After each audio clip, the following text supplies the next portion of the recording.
Welcome po muli sa Philippine Weather Trivia. Again, para po sa mga bago sa channel na to, ako nga po muli, si Alvin Pura, isang meteorologist at ang inyong weather tito.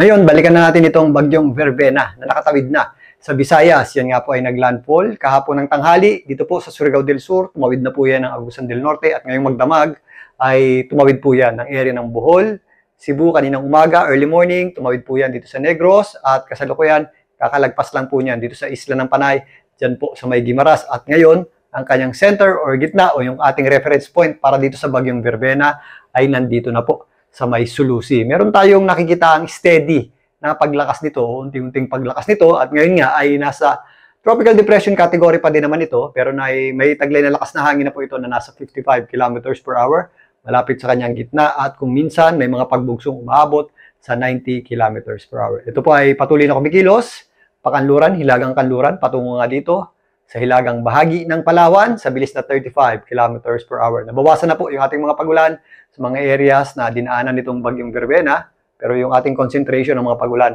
ay lumilipat na po dito sa western section ng Luzon at western section ng Visayas. Samantalang, meron din po itong indirect effect o yung paghilan nito sa ating amihan kung saan nagkakaroon ng epekto yung ating shear line dito sa eastern section ng ating bansa. Kasama na po dyan ng Metro Manila. Ito pong shear line ang nagpapaulan sa atin. Balikan natin mamaya, pero silipin muna natin itong official forecast track ng Pag-asa para dito sa bagyong Verbena.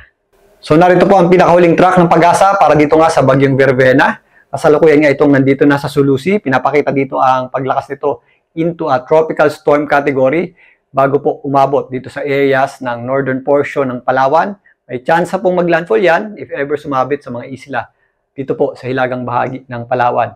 Pero if ever tumawid po yan ng walang tinatamaan, hindi na po natin dito nakikita maglandfall. So ito po ay tatawid dyan ngayong gabi at bukas ng umaga ay nandito na po yan sa may area ng West Philippine Sea as a tropical storm. Samantalang, kasabay po ng pagtawid dyan ay nagpapaulan pa rin po yan sa ilang bahagi ng ating bansa. At if ever nandito na po yan sa may West Philippine Sea, meron pa rin pong epekto yung ating tinatawag na shear line na kung saan magpapaulan po dito sa eastern section sa silangang bahagi ng northern portion at central Luzon.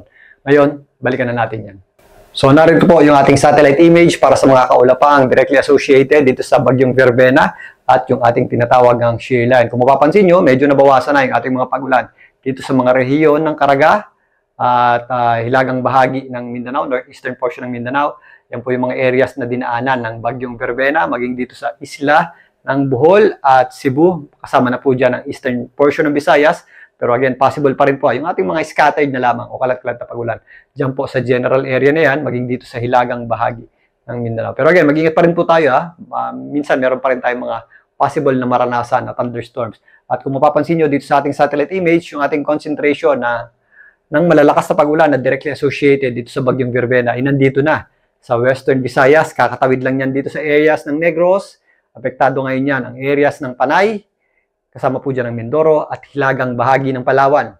Kasama na rin po dyan ang malaking bahagi ng Palawan, pero mostly nandito po sa northern portion ng Palawan yung ating makakapal na kaulapan na associated dito sa bagyong Verbena. Samantala, kung mapapansin nyo dito sa ating satellite image, makakapal na kaulapan pa rin ang ating nararanasan dito po sa areas ng Bicol region.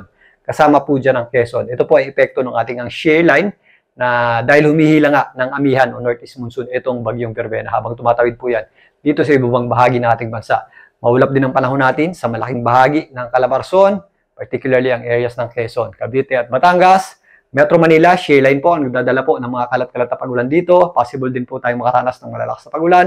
Maging dito po sa malaking bahagi ng Central Luzon, particularly itong mga areas sa eastern section ito, ang Bulacan, Nueva Ecija, Nueva Vizcaya, kasama po dyan ang area ng Quirino at Aurora. Ganun din po ang ating panahon dito po sa mga kabundukan, sa may Mountain Province, Apayao, Kalinga, kasama na po dyan ang Cagayan, lalong-lalo na sa Cagayan at Isabela nga.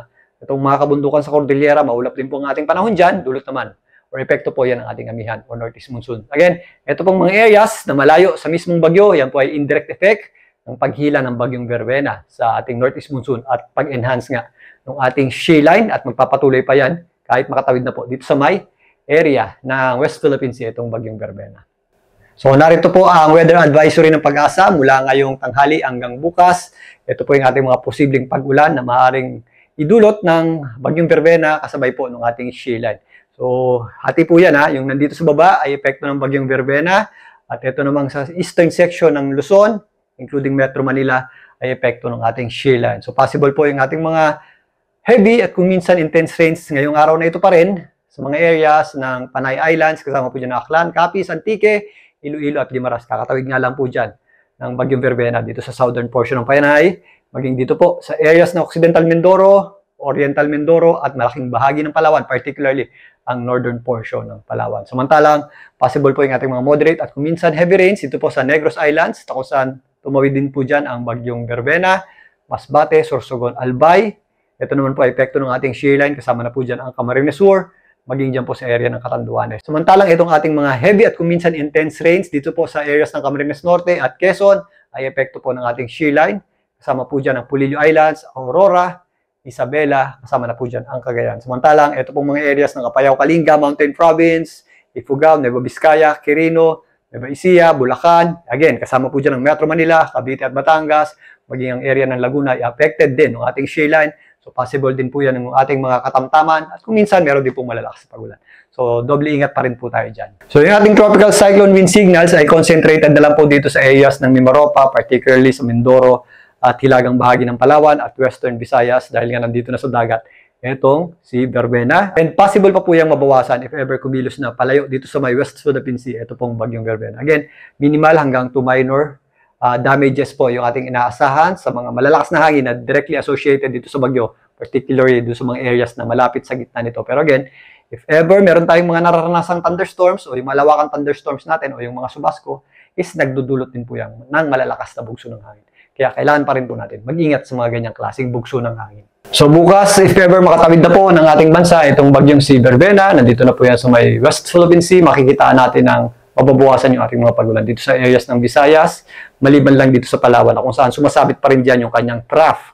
Pero again, yung ating indirect effect ay magpapaulan pa rin dito sa mga areas na nasa eastern section ng Luzon, including ang Metro Manila dyan at maging dito sa ilang bahagi ng Central Luzon. Although mababawasan, meron pa rin tayong mga possible na mga pagulan. Dulot nga ng ating shear line, dito naman po sa areas ng Cagayan at Apayao and some areas ng Abra, at kasama na po dyan ang Isabela, meron pa rin po tayong mga possible na malalakas na pagulan dyan dahil sa epekto ng shear line. So yan muna ang pagtalakay natin dito sa pagtawid ng Bagyong Verbena sa ating bansa. Balikan natin yan mamaya. Muli ako po ang inyong Weather Tito mula sa Philippine Weather Trivia. Magandang tanghali po.